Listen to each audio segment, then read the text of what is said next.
Décembre 1944, vers 9h30 du matin, les tirs ont éclaté. L'armée française a encerclé le camp Tiaroy, rassemblant tous les tirailleurs dans la cour et les a exécutés. Après que ces tirailleurs les sauvent du griffe des Allemands.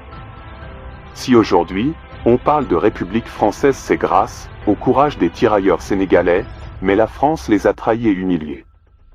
Cette histoire est falsifiée et déformée par la France. Jusqu'à ce jour, le nombre de morts est inconnu, car l'armée française refuse de donner le nombre exact de tirailleurs abattus. L'armée française veut nous faire croire que les tirailleurs se rebellaient.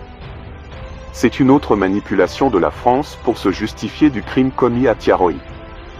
Les tirailleurs sénégalais revendiquaient leur paiement, et l'armée française les a massacrés pour effacer tous les dossiers.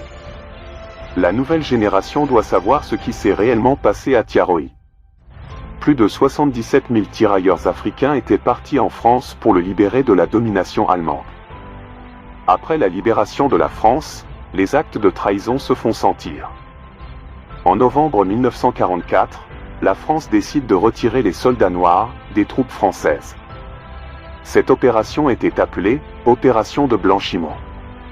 Le général de Gaulle en personne a pris la décision de remplacer 15 000 tirailleurs par des fils de la France pour qu'ils s'approprient de la gloire des tirailleurs. Ils ont ainsi falsifié et déformé l'histoire qu'ils enseignent à leurs enfants. Ils ont caché les tirailleurs dans les camps les plus loin et ont procédé à une démobilisation des troupes, c'est-à-dire les tirailleurs n'ont plus le statut de soldats, ils redeviennent de simples civils, en attendant leur retour au Sénégal. C'est comme ça que la France a récompensé les tirailleurs. La France a menti sur tous, même les primes qu'elle leur devait, elle ne l'a pas respecté. Des milliers d'Africains étaient retournés au camp Tiaroy, parmi eux, des Sénégalais, des Maliens, des Ivoiriens, des Burkinabés, des Guinéens. Chaque tirailleur devrait recevoir un montant de 1000 francs français qui est équivalent à 500 000 francs. Mais l'armée française refuse de donner les 500 000 et décide de donner 250 000 francs à chacun.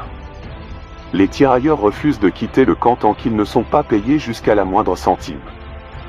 Le 1er décembre 1944 à 9h30 du matin, la France se renforce avec des gendarmes, encerclant le camp avec des chars de combat et tire sur les tirailleurs sénégalais jusqu'à leur mort. Les tirailleurs étaient désarmés, il n'y avait pas de combat, c'était un massacre et il a duré que quelques secondes.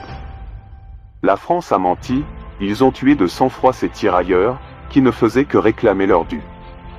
Le bilan est lourd, et la France refuse de dire la vérité sur le nombre exact de morts. Et tous les morts étaient enterrés sur place. Voilà le bilan de la France-Afrique, que de la trahison. La France fait toujours des actes de lâcheté envers les Africains.